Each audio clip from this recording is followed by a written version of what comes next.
How's it going? This is Dylan. This is Leslie. And this is Music and Mascara, and we are back in the car today. Our live thing last night was really, really fun. That was fun. Super fun. And I think we're going to have to do that more. Please let us know if you dig that, especially the live Q&A things, if nothing else. I think we should do those. Right. So today we want to just talk real quick about kind of the differences. There are some, we always talk about the fact that being online and having an online business and focusing on online business isn't a whole lot different than regular business in a brick and mortar situation. In many cases it's not, but there are some differences. And the interesting thing is they're not bad. They're actually kind of freeing almost. Yeah, that was exactly what I thought. It was like liberating. Yeah, like there's things you just don't have to worry about. So, and the biggest thing is competition. Right.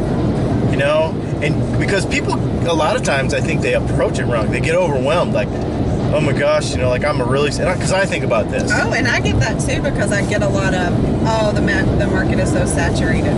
Yeah, like, no, it isn't. No, there's however many billion people on the earth and lots of internet users. And I get that too, like, well, you're just another, you know, guitar accessory company and you're a small fish in a really big pond. And so the goal is, and that may be true, that's the mentality that comes from like a bunch of different car dealers on the same street. Like, and they're the ones with the big puffy guy standing out there on the corner trying to look different or something. But that's not really, that you approach it different online. And I think instead of competing with other people that do the same thing as you, this is where it comes back to having an identity.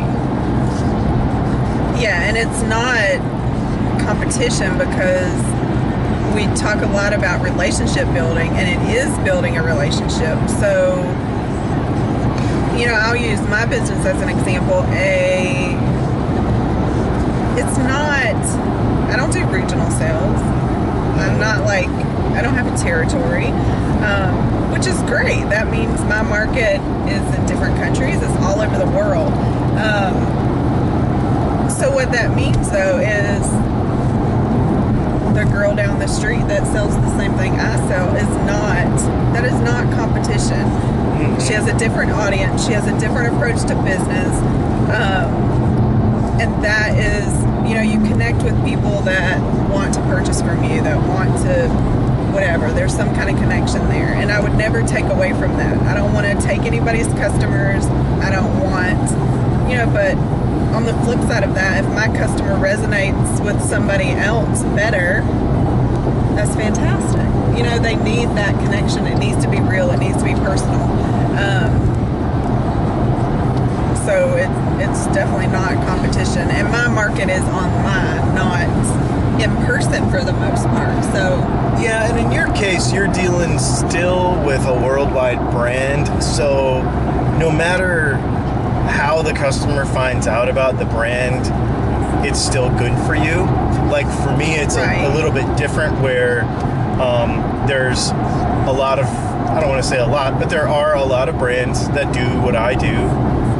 So I have to, and I always go back to this, you hear me say it all the time, that it has to be less. My products are fantastic and they are competitive and they are better than others, and I could go on and better than the leading whatever. I mean, I could get into all that, but that's not where I focus my time. I focus my time on, it's not about the product, it's about the relationship and the experience that we create for each client. And I call them clients for what I do. I don't call them customers, because it's a more personal, permanent relationship that I'm building with this person, because I want them to keep coming back and coming back and coming back. Right, and have a reason to do so, because you're steady educating them and sharing knowledge with them. Absolutely. Right. So that's probably the biggest thing that people get kind of. And there's the old school and the new school way. Yeah, and sales. If you have, let's say you have a brick and mortar store, people aren't coming there most of the time to learn something. They're coming there for a purpose. Like, right. This is what I want, and this is all, like, you can't upsell me. You can't change my mind. Like, this is what I want. Whereas when you have this relationship and trust, they're going to take your advice. They're going to listen. Maybe they don't know what they want, or maybe they thought they knew what they wanted, but you know, when they have somebody who will actually listen to them, you know, that's a huge thing. People want to be heard, and they think they know what they want, and they get an opportunity to share that, and that's huge. So, you know, it's really interesting. You just made me think of something that I've never actually thought about before, so this is coming out for the first time. But, you know, the whole guy-girl thing, like the girl goes in the store and like zigzags all over the place. Right. And the guy goes in, get what he wants, and leaves. Right. And not to sound sexist about this, but I have a lot of male customers. And what's really interesting about it is my customers in real life, I mean, not online, like, a brick and mortar business, are more inclined to go in and get out. Right. But they're not more inclined to do that online. Because they feel safe, though. Yes. So they are shopping around more and clicking around more and wanting. So this goes back to the whole thing that you do online different. Yes. You don't sell. Yes. You create an experience. Absolutely.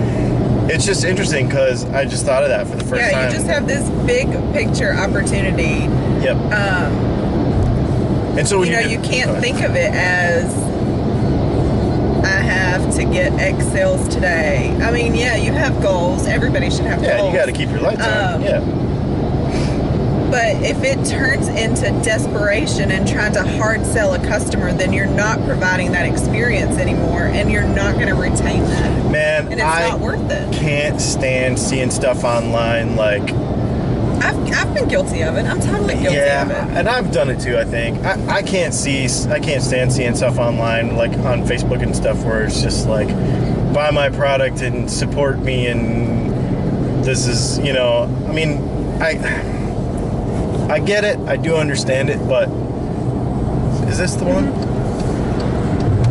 I do understand it, but I think, and doing it this way, building the relationship way, and kind of is slower and longer, but it's more sure. Like, yeah, but on the flip side, so you're creating an experience. You're building your brand. People know who you are. There are people watching even when you don't know they're watching. Yep. And so one of my favorite things is to get an unexpected either customer or new person on my team who comes to me because somebody else shared it, but when they think of this company, they think of me. And that is fantastic. That's more than I could ask for. That's exactly my goal. For them to know that this is my business, this is something I take serious, that they're going to learn from me, that I'm going to train them. That is what it's about. Yep. I have a really big client that came to me because somebody else online, who I do not do business with, and up to that point had never spoken with, online or otherwise, said, hey, you should check this guy out because I think he can fill your needs. Yeah, and that third party guy, not even your never customer? even knew him, Fantastic. never heard from him, nothing.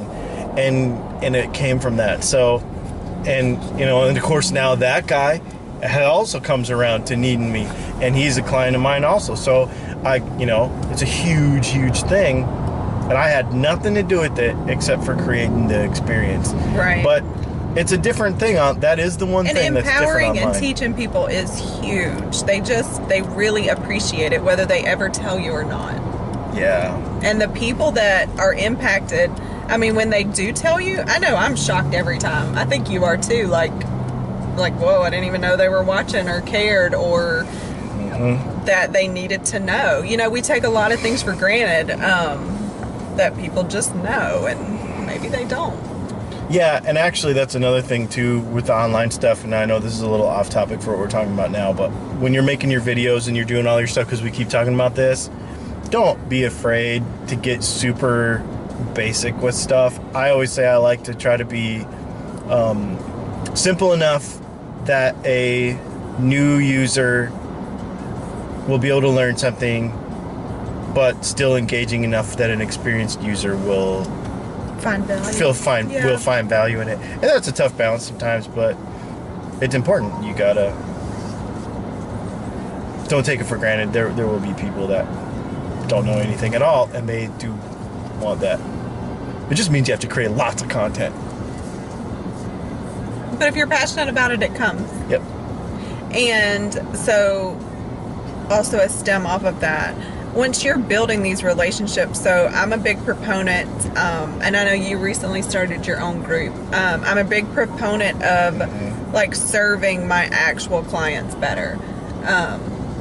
That has been huge a private for me. group of people who are already rallying for you, love your product, love you.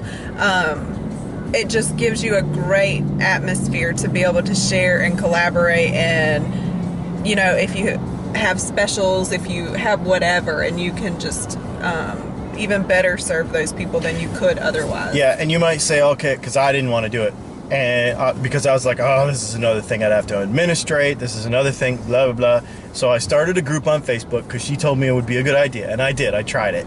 And it runs itself. If you do what you're supposed to do and provide value to people, and they like you because you provide value to them, then, I mean, I was going in there today and I was seeing guys ask questions, and other guys in the group were asking or answering the questions. I didn't have to do anything because they already knew, you know, that was where they could go to do that, and I didn't have to do anything. It just kind of runs itself, but they feel like they have a place to be where they can still find more and more value. Plus, it gives them access to you. They won't bug you. You know, they probably won't bug the crap out of you.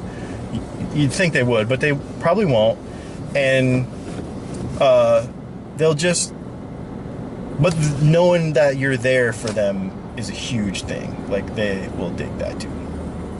I agree. I think that's really cool. And I like it. I like having a group. So, and also, if you are a brick and mortar, hopefully you have an online presence as well. And all of these things can work for you also. yeah. Don't limit your audience to, I mean, everybody says support local business, but really support small business. Like, get your butt online. Everybody's a local business somewhere. Yes, but get your butt online. It's totally worth it. Yep.